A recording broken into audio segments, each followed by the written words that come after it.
Hello student, inter maths में हम आपको चैप्टर करा रहे थे रिलेशन एंड फंक्शन। इसकी 2 वीडियो हम आपको भेज चुके हैं। इसका पार्ट 3 स्टार्ट कर रहे हैं। पार्ट 3 में पहले हम बताएंगे रेंज और डोमेन ऑफ ए रिलेशन। तो पहले सपोज करो ये आर एक रिलेशन है।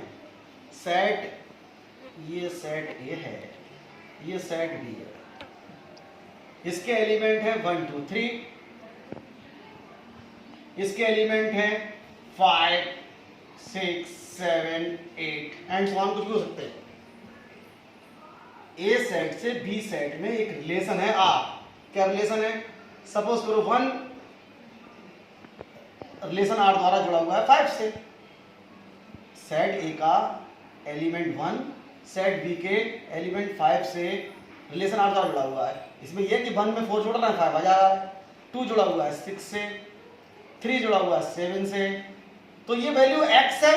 सेट ए के एलिमेंट को x से लिखते हैं, सेट बी के एलिमेंट को y से लिखते हैं। तो x की वैल्यू कितनी है 1 2 3 और y की वैल्यू कितनी आ रही है 5 6 7। तो 1 रिलेशन किसके बीच में 1 और 5 के, तो 1 5 belongs to capital R, 2 6 belongs to capital R, 3 7 belongs to capital R। ये कृमित्युग सेट R ये रिलेशन सेट होगा किसका? ऑर्डर पेयर का, कृमित्युग का। तो 3 8 नहीं है, बिलोंग्स टू कैपिटल R नहीं है। तो इसमें R सेट में कितने एलिमेंट हुए? 1 5। देखो ये क्वेश्चन दिया हुआ है R इक्वल टू 1 5। ये पहला इसका एलिमेंट है। इसका मतलब 1 5 से रिलेशन R द्वारा जुड़ा हुआ है। ये सेट ए से आया है, ये सेट बी से आया है। ऐसे कॉमा 2 6 जुड़ा हुआ है रिलेशन R द्वारा, 3 7 जुड़ा हुआ है रिलेशन R द्वारा। तो ये एक रिलेशन दिया हुआ है। रिलेशन होता है वो एक सेट होता है किसका? ऑर्डर पेयर का।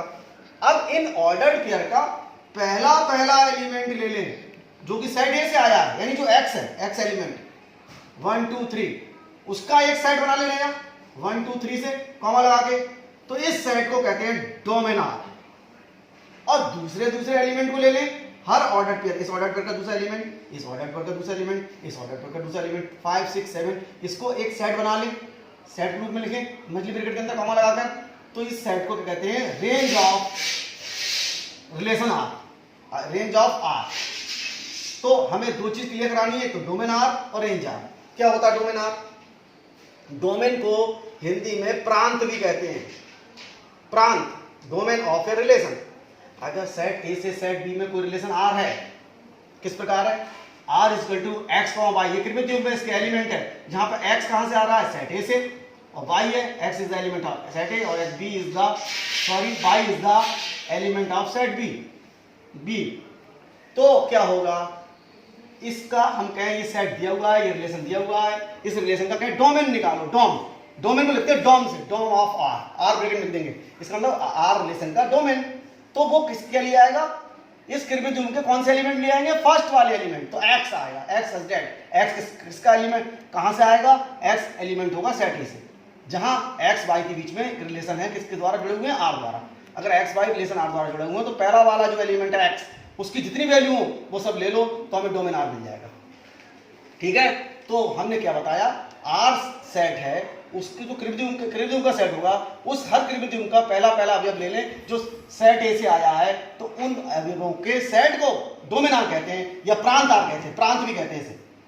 अब रेंज को कोडोमेन भी कहते हैं। हिंदी में कहते हैं रेंज को परिसर, और कोडोमेन कहते हैं सहप्रांत। तो रेंज कहें, कोडोमेन कहें, या परिसर कहें, या सहप्रांत, बात एक ही है। कैसे निकालेंगे रेंज ऑफ सेट R? इसके लिए ये रिलेशन है सेट ए से सेट बी में, ये रिलेशन पर डिफाइन की गई है, x y जुड़े हुए हैं रिलेशन द्वारा, जहां x आया सेट ए से, y आया सेट बी से। तो इस कृमित्युग के ऑर्डर पेयर के सेकंड एलिमेंट ले लें, दूसरा वाला अवयव कौन? y। तो range R equal to y such that y कहां से आएगा? y आएगा सेट बी से, बिलोंग्स सेट बी, जहां x y क्या होंगे? ये किससे जुड़ा होगा? रिलेशन R द्वारा। अब इसके लिए हमने बता दिया। तो अगर क्या ध्यान रखना है, सेट ए से सेट बी में कोई रिलेशन R है, तो R में कृमित्युग का सेट आएगा। कृमित्युग पहला वाला कृमित्युग x आएगा सेट ए से, दूसरा वाला आएगा कृमित्युग बी, कृमित्युग का दूसरा अवयव b आएगा, y आएगा सेट बी से। तो पहले अवयवों को ले लें हम, हर कृमित्युग के सेट R में रिलेशन आर में जितने भी कृमित होंगे उनके सबके पहले पहले एलिमेंट ले लें तो उससे कहते हैं डोमेन आर, उससे सेट बना लें, और दूसरे दूसरे एलिमेंट ले लें हर कृमियों का तो उससे कहते हैं रेंज आर। अब ये कोई प्रॉब्लम आ गई क्वेश्चन में। हम पिछली वीडियो में 12 क्वेश्चन आपको करा चुके थे रिलेशन के, 13 क्वेश्चन कराए थे, 13वां क्वेश्चन रिलेशन आर दिया हुआ है 1,5, 2,6, 3,7। अब कह रहे हैं डॉम आर निकालो, रेंज आर निकालो, तो डॉम आर इसका 2 हो जाएगा। ये हर कृमियों का, ये पहला कृमियों, दूसरा कृमियों, तीसरा कृमियों, इसका पहला एलिमेंट पहले एलिमेंट ले लिया और दूसरा ले लिया तो रेंज आर मिल जाएगा। That's all answer. अब मैं आपको करवा रहा हूं एक प्रॉब्लम इसी पर, किस पर, डोमेन और रेंज पर। देखो n नेचुरल नंबर जानते हो आप लोग। नेचुरल नंबर क्या होता है, वहां से स्टार्ट होता है 1 2 3 एंड सो ऑन, 1 से स्टार्ट होता है अप टू इनफाइनाइट।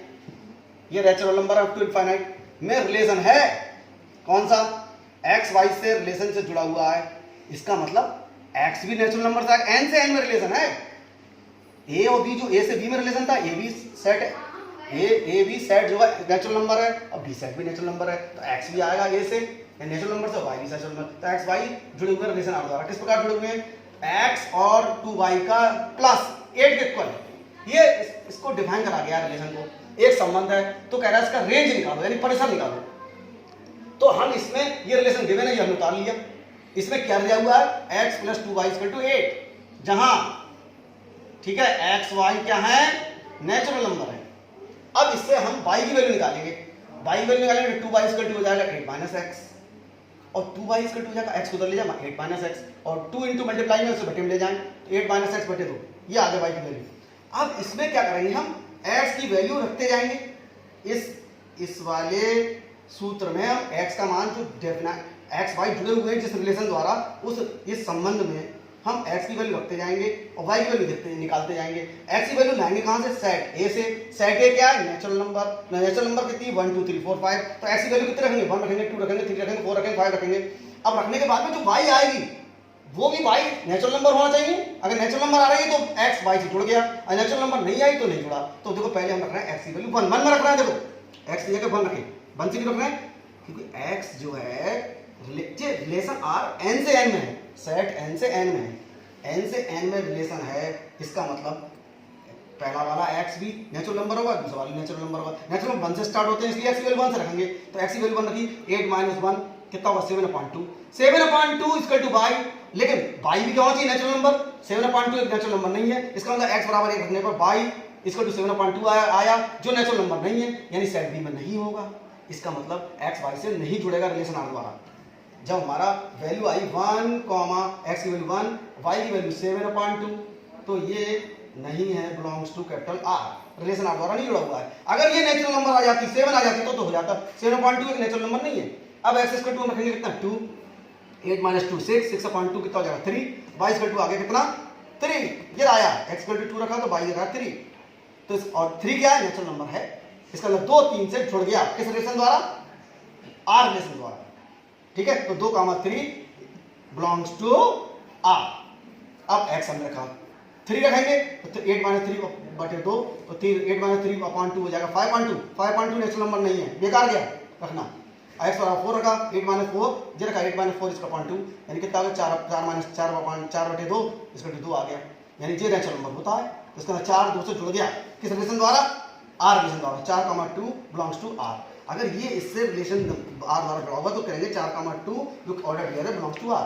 अब 5 रखा, 5 रखने से काम चलेगा, 1 में 5 के 3, 3/2 नेचुरल नंबर नहीं है। 6 रखा, 8 - 6 तो कितना आ जाएगा, 2, 2/2 यानी कितना, ये रखा है 8 रख के दिखाया नहीं है, 8 - 6 इसी प्रकार रखेंगे, 8 - 6/2, 8 - 6 का 2, 2/2 1 आ जाएगा। ठीक है, तो ये प्राप्त होगा। तो 2, 3 जब x की वैल्यू 2 रखी तो y 3 आई, ये नेक्स्ट बिलोंग्स टू R है। x की वैल्यू 4 रखी तो y की वैल्यू कितनी आई, 2 आई, ये बिलोंग्स टू R है। x की वैल्यू कितनी रखी, 6, तो y की वैल्यू 1 आई तो बिलोंग्स टू R है। अब हम x की वैल्यू ये थोड़ा 6 तक ही रखेंगे, हम 7 रख लें, 8 - 7/2 तो कितना आ जाएगा 1/2, वो नेचुरल नंबर नहीं है, बेकार गया। 8 रखें, 8 - 8/0 2 इसका 8 में से 8 0, 0/2 यानी क्या गया, 0 नेचुरल नंबर नहीं है। इसका मतलब केवल हमारे यही 3 ऐसे कृमित युग्म होंगे, ऑर्डर पे होंगे, जिसमें रिलेशन R होल्ड करेगा। तो रिलेशन R = 2 हो जाएगा, इसका एक एलिमेंट 2, 3 हो जाएगा, दूसरा 4, 2 हो जाएगा, एक तीसरा 6, 1 हो जाएगा।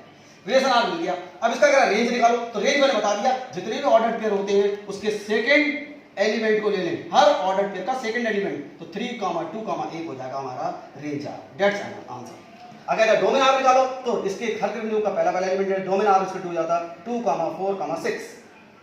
ये क्लियर हो गया, मैं बता दिया। अब हम आपको बता रहे हैं इनवर्स रिलेशन, प्रतिलोम संबंध। अगर x और y किसी रिलेशन आर द्वारा जुड़े हुए हैं, x और y में कोई रिलेशन है आर, तो y और x में जो रिलेशन होगा उसे आर इनवर्स कहते हैं, और इसी आर इनवर्स को क्या कहते हैं? आर का प्रतिलोम संबंध कहते हैं। यदि x y belongs to R तो इनको चेंज कर दें आपस में, x y के बीच में रिलेशन आर है तो y बदल लेने, पहला एलिमेंट है x बदल लेने, तो y और x के बीच में जो रिलेशन होता है वो आर एन कहलाएगा, वो आर इनवर्स कहलाएगा। उसी आर इनवर्स को क्या कहते हैं? आर का इनवर्स रिलेशन यानी प्रतिलोम संबंध कहते हैं। क्लियर हो गया? जैसे एग्जांपल दे दिया मैंने, r इक्वल टू 5, 3, 6, 4, 7, 5। अब क्या आर वन इनवर्स निकालो, तो बताओ कि आर इनवर्स कैसे निकलेगा? जो रिलेशन 5 और 3 के बीच में है तो आर इनवर्स में जितने वो आएंगे एलिमेंट वो भी क्या आएंगे? कृमित्व आएंगे। वो कृमित्व कैसा है? जो रिलेशन 5 और 3 में, आर इनवर्स में रिलेशन 5 3 से जिस रिलेशन द्वारा जुड़ा हुआ है, 3 5 से जिस रिलेशन द्वारा जुड़ा होगा वही तो आर इनवर्स कहलाएगा। तो आर इनवर्स का क्या होगा? एलिमेंट 3, 5 होगा, इसे पलट दो 4, 6 होगा, और इसे पलट दो 5, 7 होगा, तो आर इनवर्स का कितना हो जाएगा? ये आंसर हो जाएगा। अगर आर दिया हो आर इनवर्स निकालो। अब हम ये प्रॉब्लम्स करते हैं। क्वेश्चन नंबर 14 कराए, क्वेश्चन नंबर 15। आर तुल्यता संबंध हो तो सिद्ध करना है आर इनवर्स भी तुल्यता संबंध होगा। अब दिमाग लगाओ, सेट आर एक तुल्यता संबंध है, इक्विवेलेंस रिलेशन, तो हमें सिद्ध करना है आर इनवर्स भी एक इक्विवेलेंस रिलेशन होगा। आर सेट ए से हम मान लिया आर सेट ए में तुल्यता रिलेशन इक्विवेलेंस रिलेशन है, इक्विवेलेंस रिलेशन तो दिया हुआ है, हमें आर इक्विवेलेंस रिलेशन लेकर चलना है, सिद्ध करना है। अगर आर इक्विवेलेंस रिलेशन है तो आर इनवर्स भी इक्विवेलेंस रिलेशन होगा। तो अब ये इक्विवेलेंस रिलेशन किसमें है? हमने किसमें मान लिया? सेट ए में है, यानी सेट ए का ए में। अगर आर इक्विवेलेंस रिलेशन है तो इक्विवेलेंस रिलेशन की परिभाषा क्या थी? अगर कोई संबंध तुल्यता संबंध कब कहलाता था? जब स्वतंत्र भी हो, सममित भी हो, संक्रमक भी हो, तीनों प्रकार का संबंध होता है तो उसे हम क्या कहते हैं? तुल्यता संबंध कहते हैं। क्योंकि आर तुल्यता संबंध दिया हुआ है तो इसका मतलब आर स्वतंत्र भी होगा, सममित भी होगा, संक्रमक भी होगा। अब एक एक करके सॉल्व करेंगे। नंबर 1, चूंकि आर स्वतंत्र संबंध है तो इसका मतलब क्या है स्वतंत्र संबंध के? जो रिलेशन y का x से होगा वही y का y से भी होगा, वही x का x से भी होगा। अब y और x रिलेशन r द्वारा जुड़े हुए हैं तो x भी x से रिलेशन r द्वारा जुड़ा होगा। ये जहां x y क्या है? सेट ए के एलिमेंट है। अब बताओ, इसको हम उल्टा लिखेंगे। अगर ये एलिमेंट कोई भी एलिमेंट सेट r का है और इनके कृमित्व उनके अवयव चेंज कर दें आपस में, y को उधर लिख लें, x को उधर लिख लें, आपस में चेंज कर दें, तो x, y किसका एलिमेंट होगा? आर इनवर्स का होगा। यही तो डेफिनेशन है कि अगर 2, 3, ये हमने डेफिनेशन बता दी, 2, 3 बिलोंग्स टू आर है तो इनको चेंज कर रहे हैं कृमित्व के अवयवों को, 3, 2 बिलोंग्स टू हो जाएगा आर इनवर्स। ये तो है। तो अगर हम ये लेके चल रहे हैं वाई एक्स एलिमेंट है आर का, वाई कॉमा एक्स, तो इनको चेंज करने के लिए अवयव को एक्स को बदल ले वाई को, तो वो एलिमेंट किसका होगा? आर इनवर्स का। तो x y comma x belongs to R implies x comma y belongs to R inverse. अब ये इनको चेंज करें आपस में, एक्स को बदल ले लें, इसको वाले को बदल ले लें, तो एक्स कॉमा एक्स भी क्या होगा? बिलोंग्स टू क्या होगा जी? आर में, तो ये आर इनवर्स में होगा। अब दिमाग लगाओ, x y x comma y, x और वाई रिलेशन आर इनवर्स द्वारा जुड़े हुए हैं, एक्स और वाई रिलेशन आर इनवर्स द्वारा जुड़े हुए हैं, तो ये एक्स भी एक्स से रिलेशन आर इनवर्स द्वारा जुड़ा हुआ है। ये आ गया, इससे ये आ गया। इसका मतलब आर इनवर्स एक स्वतंत्र संबंध है। स्वतंत्र संबंध की परिभाषा तो है कि एक्स वाई के बीच में जो रिलेशन हो वही एक्स का एक्स से हो, तो इस रिलेशन को स्वतंत्र संबंध कहते हैं। चूंकि x y relation R inverse द्वारा जुड़े हुए हैं और जुड़े होने पर एक्स भी एक्स से आर इनवर्स रिलेशन द्वारा जुड़ा हुआ है, इसलिए ये रिलेशन आर इनवर्स का एक स्वतंत्र संबंध होगा। अब देखो, आर सममित संबंध है। अरे भाई, आर तुल्यता संबंध तो आर सममित भी तो होगा, स्वतंत्र भी होगा, सममित भी होगा, तो इसका रिलेशन क्या परिभाषा? अगर वाई एक्स से रिलेशन आर द्वारा जुड़ा हुआ है तो एक्स भी वाई से रिलेशन आर द्वारा जुड़ा होगा, तभी तो ये संबंध कहलाएगा सममित। सममित संबंध का ये तो परिभाषा है कि जो संबंध एक्स वाई में होगा वही वाई एक्स में हो, या जो वाई एक्स में हो वही एक्स वाई में रिलेशन हो, तो इसको कहते हैं सममित संबंध। अब इनवर्स वाला ले लो, इन दोनों को आपस में चेंज करो, वाई की जगह एक्स, एक्स की जगह वाई, तो ये एलिमेंट किसका? आर का है, तो ये एलिमेंट किसका हुआ? आर इनवर्स का हुआ। ऐसे इनको चेंज करो, अगर एक्स वाई को वाई इधर लिया, एक्स इधर लिया है, ये एलिमेंट आर का है, तो ये चेंज करने पर क्या होगा? वाई एक्स एलिमेंट होगा आर इनवर्स का। वाई से जिस रिलेशन आर इनवर्स द्वारा जुड़ा है, एक्स वाई जुड़ा है, उसी रिलेशन द्वारा वाई एक्स से जुड़ा हुआ है, तो जिस रिलेशन से एक्स वाई से जुड़ा हो उसी से वाई एक्स जुड़ा हो, तो ऐसे रिलेशन को हम सममित संबंध कहते हैं। क्योंकि आर इनवर्स रिलेशन द्वारा जुड़े हुए हैं दोनों, पहला दूसरे जुड़ा है, दूसरा पहले जुड़ा हुआ है। क्योंकि आर इनवर्स रिलेशन द्वारा जुड़े हुए हैं दोनों, इसलिए आर इनवर्स रिलेशन जो है सममित संबंध होगा। ये प्रूफ हो गया। आर सममित संबंध है तो आर इनवर्स भी सममित संबंध हो गया। अब थर्ड, अब हमारा जो है आर चूंकि तुल्यता संबंध है इसलिए आर क्या होगा, संकर्मक संबंध होगा। कौन? आर संबंध है। अब आर संकर्मक संबंध है तो इसका मतलब क्या है, वो तो अलग चीज है, ये हमें दिया हुआ है, ठीक है। अब हम आर इनवर्स के दो एलिमेंट लेके चलेंगे। ध्यान दो, संकर्मक में क्या होगा, तीन एलिमेंट लेंगे, एक एक्स, एक वाई, एक जेड। जो रिलेशन एक्स वाई का के बीच में हो, कौन सा रिलेशन देखना चाह रहे हैं, कौन सा रिलेशन प्रूफ करना है, हमें प्रूफ करना है तुल्यता संबंध। कौन? Are inverse. तो एक्स वाई मान लो आर इनवर्स रिलेशन द्वारा जुड़े हुए हैं, यानी x y belongs to capital R inverse, x y belongs to R inverse. वही रिलेशन द्वारा वाई जेड से जुड़ा हुआ है, जो पहले दूसरे के बीच में रिलेशन हो वही दूसरे और तीसरे के बीच में रिलेशन हो। तो y z R one inverse, R inverse relation द्वारा जुड़े हुए, तो y comma z belongs to R inverse हो जाएगा। अब दिमाग लगाओ, अगर ये x y R one R inverse relation द्वारा जुड़े हुए हैं, एक्स वाई को आपस में बदल दें, y x y comma x कर दें, तो वो बिलोंग्स टू क्या हो जाएगा, आर हो जाएगा। तो इससे ये लिख सकते हैं, और इससे ही इसे वाई जेड को आपस में कन्वर्ट कर दें, तो जेड कॉमा वाई किसका एलिमेंट होगा, जे आर इनवर्स का एलिमेंट है, तो जे बिलोंग्स टू एलिमेंट होगा इसका आर का। अब दिमाग लगाओ, इसको पहले लिख लिया, इसे बाद में लिख लिया। अब जेड वाई से आर रिलेशन द्वारा जुड़ा हुआ है, वाई एक्स से आर रिलेशन द्वारा जुड़ा हुआ है, तो जेड जुड़ा है वाई से और ये वाई जुड़ा हुआ है एक्स से, तो जो रिलेशन जेड का वाई से है वही दूसरे वाले वाई का एक्स से है। तो अब आर चूंकि कौन सा संबंध है, संकर्मक संबंध है, और आर संकर्मक संबंध है तो पहला दूसरा तीसरा, तो पहला तीसरा भी उसी संबंध द्वारा आर से जुड़ जाएगा, यानी z comma x belongs to R हो जाएगा, क्योंकि आर संकर्मक संबंध है। आर संकर्मक संबंध की परिभाषा दी है ये कि पहले दूसरे के बीच में रिलेशन है, और दूसरे बाई, पहला ये है, दूसरा ये है, दूसरा बाई है, तीसरा जेड है। जिस रिलेशन द्वारा पहला दूसरे जुड़ा है उसी रिलेशन द्वारा दूसरा तीसरे जुड़ा हो, तो पहला और तीसरा भी उसी रिलेशन द्वारा जुड़ जाएगा, यानी जेड और एक्स रिलेशन आर द्वारा जुड़ जाएंगे। अब Z comma x belongs to R है, अब इन्हें दोनों को आपस में चेंज करें, एक्स को पहले लिखते हैं, जेड को बाद में लिखते हैं, तो जे एलिमेंट आर का है, तो इनवर्स रिलेशन की डेफिनेशन से ये एलिमेंट जब बदल देंगे, आपस में बदलते हैं, तो वो एलिमेंट किसका हुआ, आर इनवर्स का होगा। तो हम यहाँ लेके क्या चले, एक्स वाई एलिमेंट लेके चले आर इनवर्स का, वाई जेड एलिमेंट लेके चले आर इनवर्स का, यानी पहला एक्स वाई से दूसरे वाई से आर इनवर्स रिलेशन द्वारा जुड़ा हुआ है, वही दूसरा वाई तीसरे जेड से आर इनवर्स रिलेशन द्वारा जुड़ा हुआ है। तो देखो एक्स पहला एक्स जेड से आर इनवर्स रिलेशन द्वारा जुड़ गया, नहीं जुड़ गया, जुड़ गया, तो इसका मतलब ये संबंध जो आर इनवर्स रिलेशन है वो क्या है, संकर्मक संबंध है, ये प्रूफ हो गया। अब चूंकि हम ये प्रूफ कर चुके आर इनवर्स स्वतंत्र भी है, सम्मित भी है, संकर्मक भी है, आर इनवर्स स्वतंत्र सम्मित संकर्मक तीनों प्रकार का है, इसलिए आर इनवर्स तुल्यता संबंध होगा, दैट्स प्रूफ। ये प्रूफ करना था, क्या प्रूफ करना था, आर तुल्यता संबंध है तो आर इनवर्स भी, आर ही क्वेश्चन था, आर सेट आर एक तुल्यता संबंध हो तो सिद्ध करो आर इनवर्स भी एक तुल्यता संबंध होगा। तो हमने आर लेके चले स्वतंत्र सम्मित संकर्मक, और आर इनवर्स प्रूफ कर दिया स्वतंत्र भी है, सम्मित भी है, संकर्मक, इसलिए आर इनवर्स क्या है, तुल्यता संबंध है।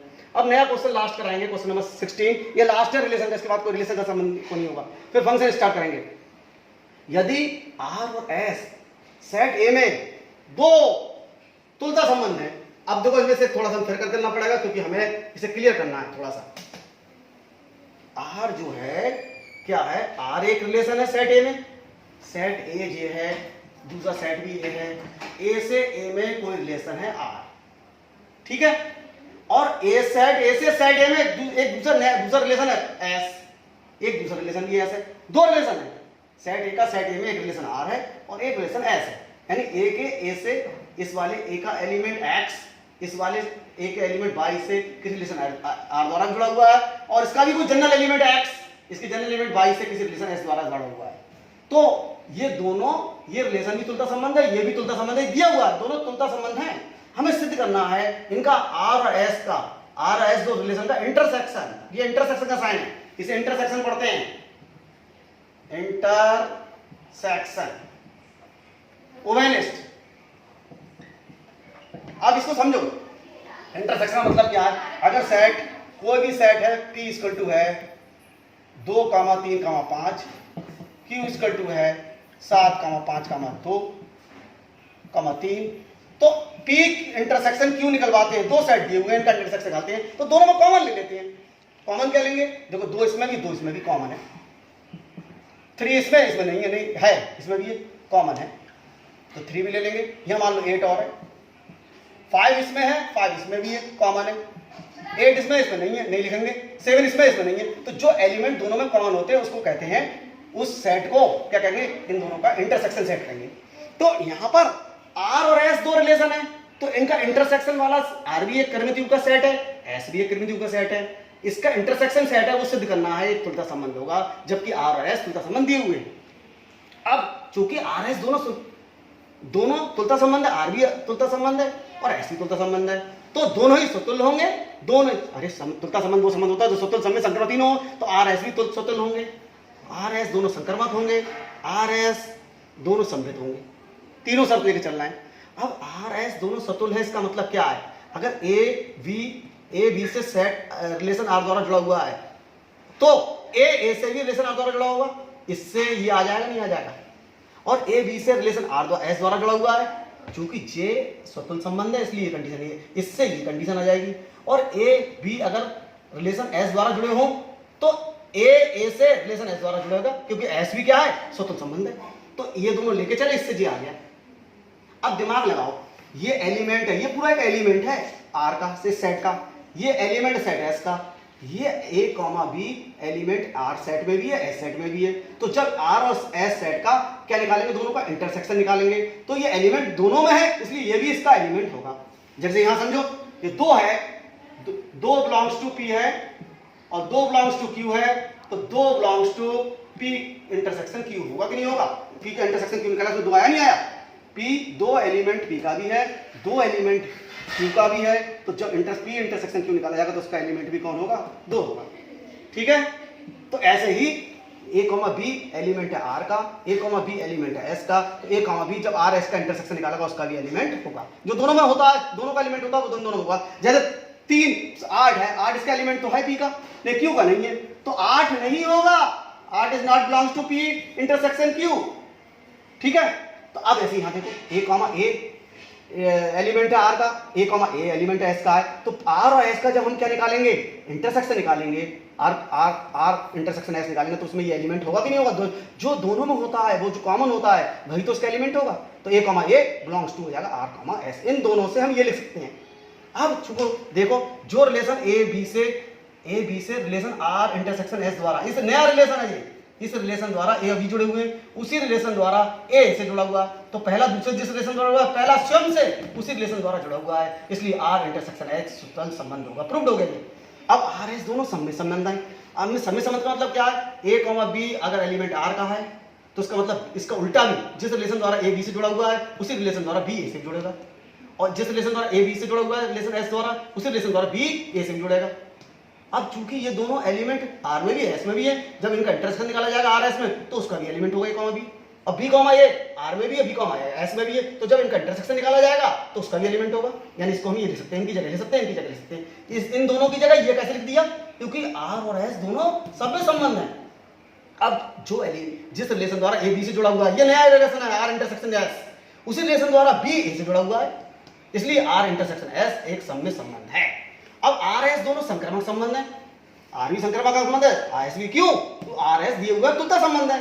अब अगर A और B रिलेशन R द्वारा जुड़े हुए हो, पहले दूसरे, और दूसरा तीसरे जुड़ा हुआ रिलेशन R द्वारा, तो इससे क्या निकल के आएगा, A C से, A अगर चूंकि संक्रमक संबंध है तो पहला और तीसरा भी A और C रिलेशन R द्वारा जुड़े होंगे, तो A, C belongs to R। इन दोनों की जगह, इसकी जगह हम ये लिख सकते हैं। ऐसे ही A, B और B, C पहला दूसरा तीसरा किसी रिलेशन S द्वारा जुड़े हो, तो पहला चूंकि S संक्रमक संबंध है इसलिए पहला और तीसरा A और C भी रिलेशन S द्वारा जुड़े होंगे, A, C belongs to S। अब देखो ये दोनों इसके एलिमेंट है, यही दोनों एलिमेंट S के हैं, इसका मतलब R और S का जब इंटरसेक्शन निकालेंगे तो उनके एलिमेंट A, B भी होगा और B, S भी। इसका मतलब A, B भी बिलोंग्स टू R है, R, S है, इसका मतलब B और बा मतलब ये भी belongs to R, S, R intersection S है, यानी ये दोनों एलिमेंट है R इंटरसेक्शन S के। अब चूंकि A, C भी एलिमेंट है R का है, और ए कॉमा सी भी एलिमेंट है इसका, ये एलिमेंट दोनों का सेम है, तो जब आर और एस सेट का इंटरसेक्शन निकालोगे तो उसमें दोनों का एलिमेंट ए कॉमा सी होगा। तो इसका मतलब जो पहला दूसरे में रिलेशन है और दूसरे तीसरे में रिलेशन है, रिलेशन कौन सा है नया, आर इंटरसेक्शन एस, वही रिलेशन ए का सी से है, पहले का तीसरे से आ गया, ये पहले का तीसरे से आ गया, इसका मतलब आर इंटरसेक्शन है, एक संक्रमक संबंध है, क्योंकि आर स्वतंत्र संबंध तीनों है, इसलिए आर एक तुल्यता संबंध हो। That's final.